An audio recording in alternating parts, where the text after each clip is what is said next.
Now, India's first electric ride-hailing company, BlueSmart, once celebrated as a green transport revolution, it was, of course, promoted by Gensol Engineering, now lies in complete disarray. Cabs are stranded, employees are completely clueless, and the founders are allegedly missing in action. The promoters of Gensol Engineering, the Jaggi brothers, Anmol and Puneet Singh Jaggi, are accused of siphoning off loan funds meant for the company. They're accused of misleading investors, lenders as well as regulators. The interim order from SEBI not only restricts them from accessing capital markets, but also prevents them from holding key positions in any listed company for the time being. As per SEBI, the EV loans for BlueSmart were spent on uber luxurious flats in Gurugram and on foreign trips. So imagine this, startup founders who position themselves as clean tech poster boys use Gensol Engineering as their personal piggy bank. Watch how Times Now's team of reporters track down their offices and cab hubs in different parts of India, only to find them completely deserted in what was once a hub of activity. Now, we're joined currently by Mr. J.N. Gupta, the former executive director of SEBI, Mr. Harish Bijur, brand guru, as well as Mr. Mohandas Pai, former Infosys CFO and information technology industry veteran. We'll come to our guests to talk about this brewing controversy in just a short while. But first, now, it's not just a fraud, but it's also the cover-up that's actually proved to be equally shocking. Times Now will break down how multiple disclosures made by the company were not just false, they were also intentionally misleading. Let's in fact go through what we managed to unearth so far. The BlueSmart scandal explodes. Promoters are missing in action. Anmol sir नहीं आए थे, कौन आया था अभी हाल फिलहाल में, क्या बता रहा हूँ? पुनीत जग्गी आए थे। और उनके अलावा कौन है आप मैनेजमेंट में? वो थे पहले पुनीत गोयल। तो यहाँ पे बाकी स्टाफ भी आना बंद कर दिया। वो होली की छुट्टी पड़ती है ना? हाँ, तो ठीक। The offices are shut. The employees stare at uncertainty. अभी तो प्रोटोटाइप चालू था, 10-12 गाड़ियाँ बन गई थी, बट बाद में क्या हुआ, सब एम्प्लॉय को हमको निकाल दिया। तो हम 15 दिन से हमारे सैलरी के लिए रोज दिन में 4 बार कॉल कर रहे, कोई फ़ोन नहीं उठाता, उठाते आपको बोल रहे हैं आप जो करना है वो करो।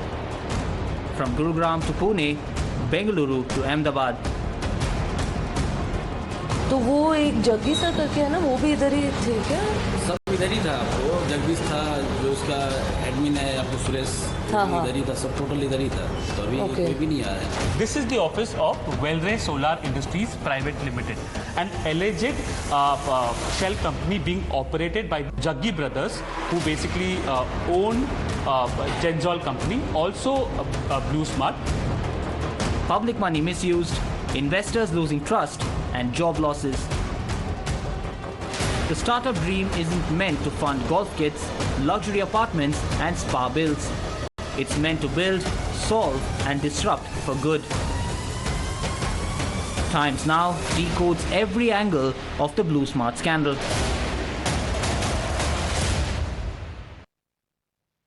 Now, if one goes through the 31-page interim order of SEBI, you'll also, of course, find out that there were several misleading disclosures that had been made by Gensol. The first such disclosure, well, Gensol told credit rating agencies in the month of January and February as well as March this year that everything was going fine, that there were no defaults, there were no delays. The company also claimed that there was no overdue or default on any of the loan obligations. It wasn't just a clerical lapse, it was a deliberate denial of debt. And while Gensol tried to mislead authorities, look at what's happening to those whose livelihoods now entirely depended on the company, including, of course, its other entity, BlueSmart.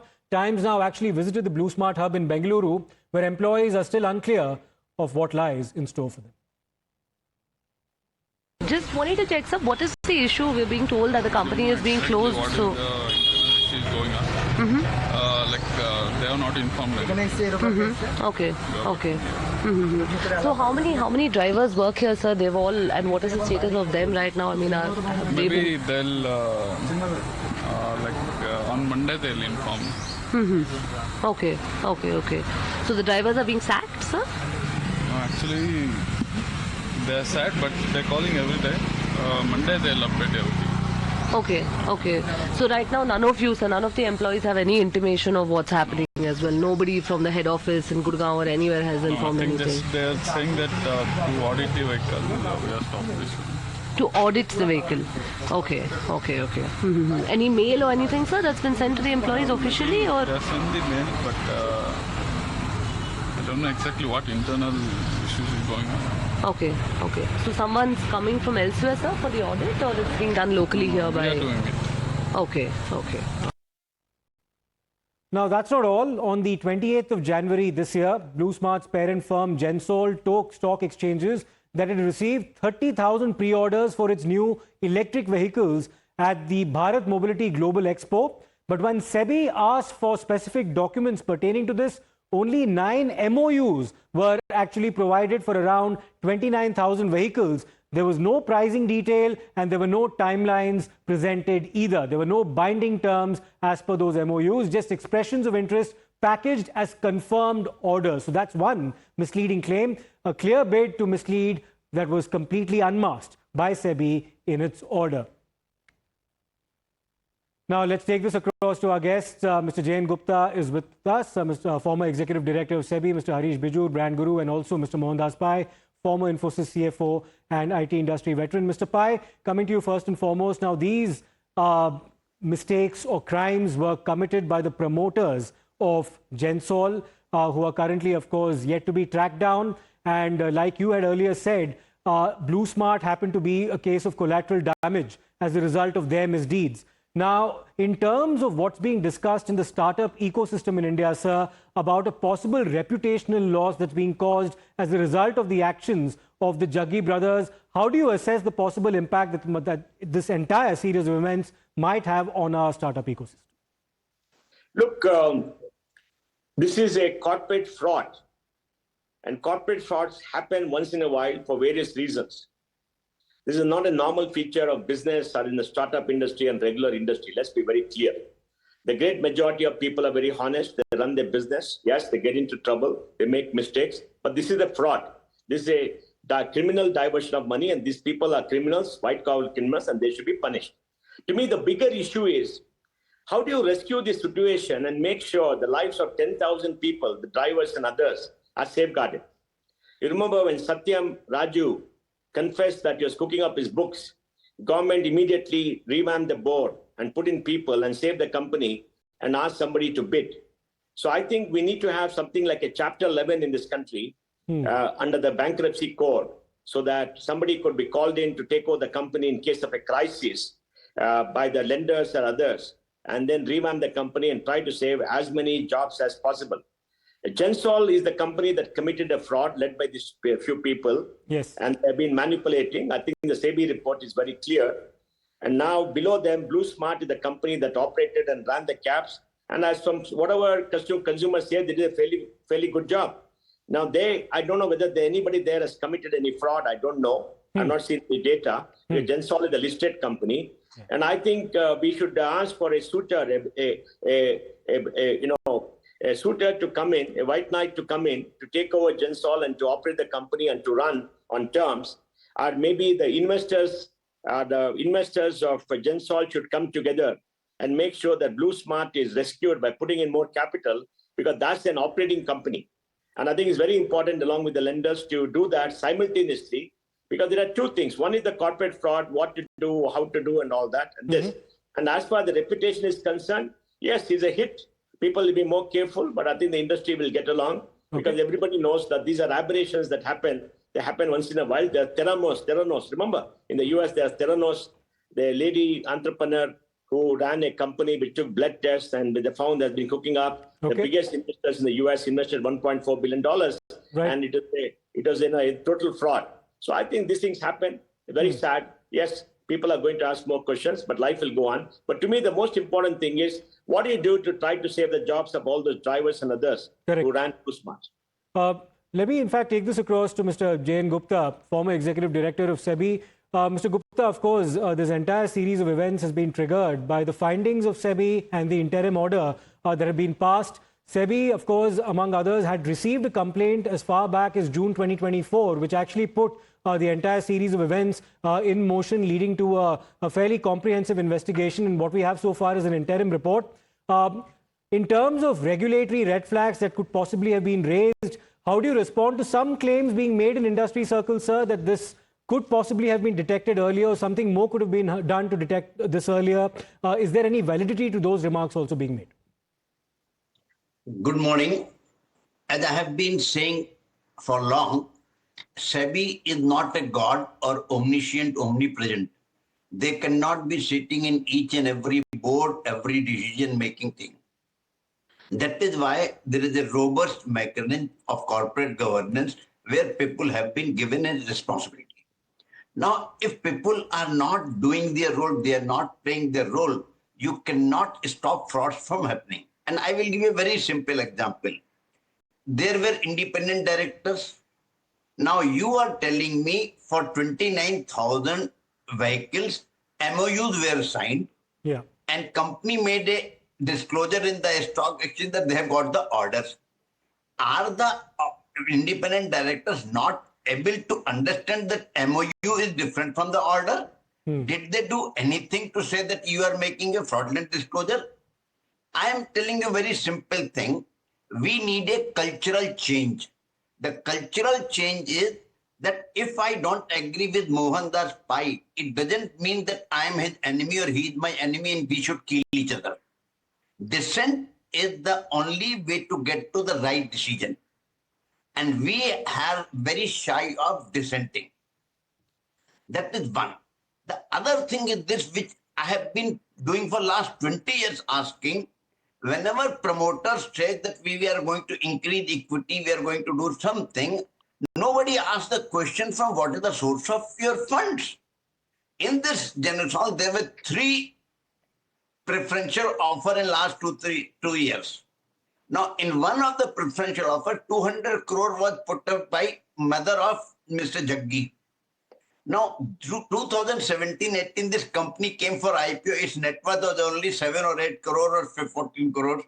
Now, my question is this: in 4 years, from where the million or billion dollar lottery came, when the mother had 200 crore spare money to put in? So we never asked this question. The other thing is this: if you look at the preferential offer, in every preferential offer, 80, 90 or 100 unknown people were given shares. Now, my question is, how do you identify 100 people to whom you are giving preferential offer?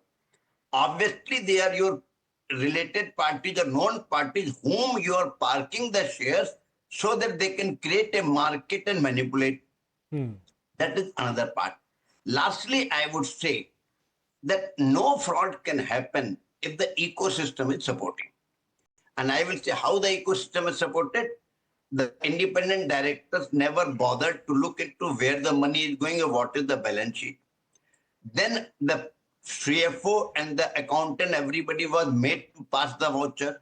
That is also all ecosystem is doing.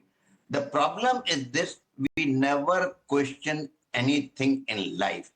And lastly, most important thing, if you look at the prospectus of this company, you will find even in 2017, it had around 20 related parties. Now, for a small company which is SME, getting listed on SME exchange, which has only 5 or 7 crore of equity, 20 related parties are initial red flags. So that's absolutely, sir. In fact, a lot of introspection is due. And the larger question that you're asking is, does the buck only stop with the Jaggis in this particular matter?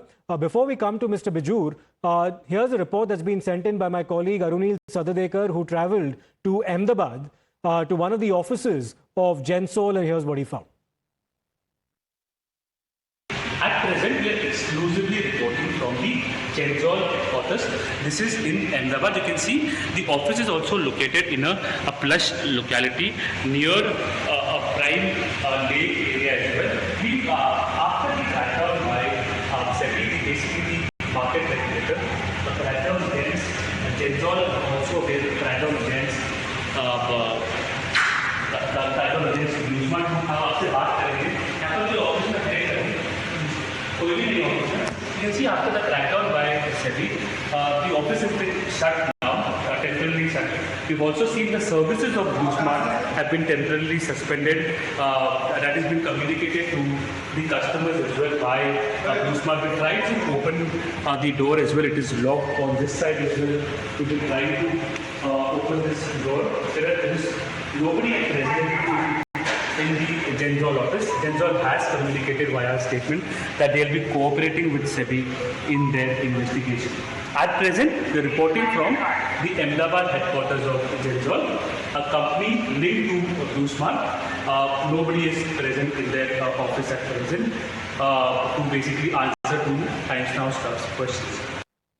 Well, Times Now has also learned that Gensol had received funding to purchase around 6,400 electric vehicles, but in a written response dated the 14th of February this year, the company admitted that only 4,704 EVs had actually been procured. So that's basically a gap or a deficiency of almost 1,696 vehicles, despite the money actually being dispersed. And that's not all. The company claimed that all loans were being used solely for EV procurement, but the reality was that 43 crores was spent on a luxury apartment in Gurugram.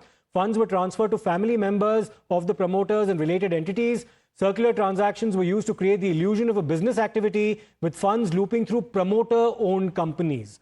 So let me, in fact, also touch upon one particular aspect, and let me take this across to Mr. Bijur. Mr. Bijur, another entire dimension that's come up with respect to Gensol and BlueSmart is the influence of a lot of celebrity investors who were on board. We need not take names, but there were some very prominent names who did make investments in this company. And the tendency has been, in a day and age where information about investors and big companies is publicly available, it's easily accessible, there's a tendency on the part of several others to basically follow suit or follow the crowd because they see other influential people making investments in what they see as a very encouraging renewable energy entity. Do you think that's been the case here in the case of Gensol / BlueSmart as well, and how big a risk is that, sir?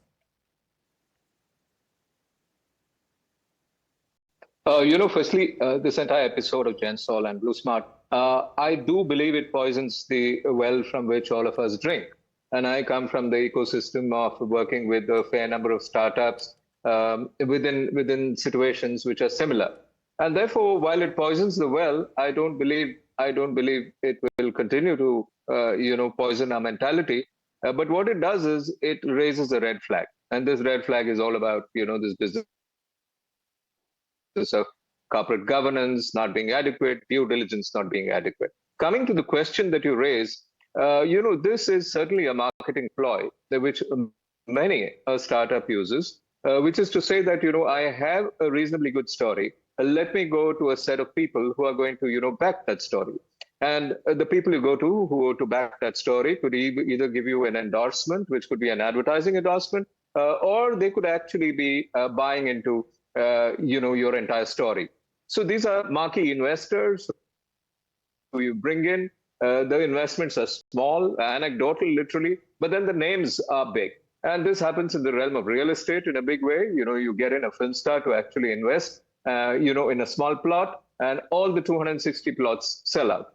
So I think that has been done. The point to take note of is the fact that extremely critical to be careful when we view the lifestyle of the investors that you're talking about.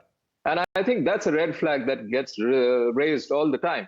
One of the things I do typically when I do a due diligence on a startup from a PE's perspective to go or no go, I tend to check on the lifestyle of the promoters very, very carefully. And I do a deep due diligence backwards. And that tells it all, because once you're used to a lifestyle and once you fund that lifestyle, you wouldn't mind funding that lifestyle from other people's money as well. In fact, the easiest money to fund your lifestyle is other people's money. And I think those red flags were out here in the case of Gensol Engineering, not spotted. Last point I'd like to make is, fortunately, after 2009, we haven't had a big one. 2009 was Satyam, and now it is this. Hopefully, not many more up our alley.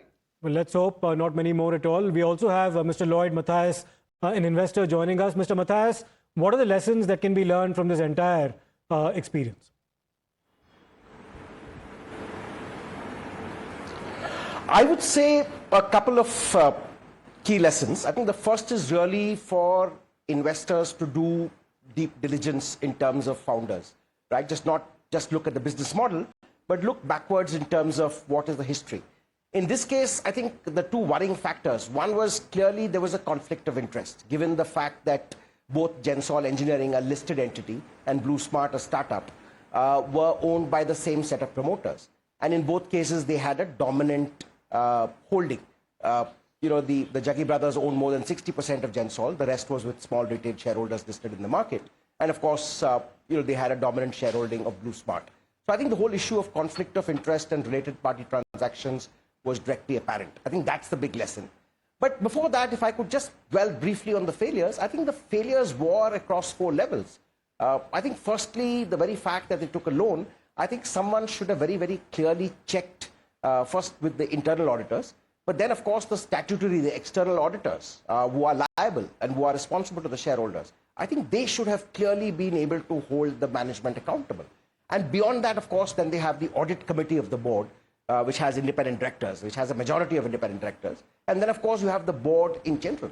So having failed all the 4 levels of, all the 4 levels of, misappropriation, in the sense, people who could find this out, I think that was hugely disappointing, right? And that, therefore, speaks of management connivance. And obviously, to some extent, I think it'll have to be investigated, but possibly the likelihood of them having fudge data or not put up appropriate data before these 4 levels of people. Internal auditors should have found out, as should external auditors, but both the audit committee of the board and the independent directors. Having said which, I don't think they can escape culpability. But back in terms of what are the big lessons, I think one is do deeper due diligence in terms of the background of the promoters. 2 is, I think, to check out details of every loan taken and what is the utilization. Here, there's been a big mismatch because clearly they've got 678 crores of loans to purchase electrical vehicles, out of which about, I told 60% actually got used for the vehicles. The balance, 33 to 35%, pretty much got siphoned off for a range of things, right? Ranging from a luxury condo apartment to, other things. I think those were the big concerns that should have been very clearly apparent well before the lid blew off last week. Clearly, a lot of introspection is due. Many thanks, Mr. Matthias, Mr. Pai, Mr. Gupta, and also Mr. Bijur for your participation in this significant discussion about the turn of events with respect to what's happened with Gensol Engineering. We'll slip into a short break right now. We'll come back with more on the answer.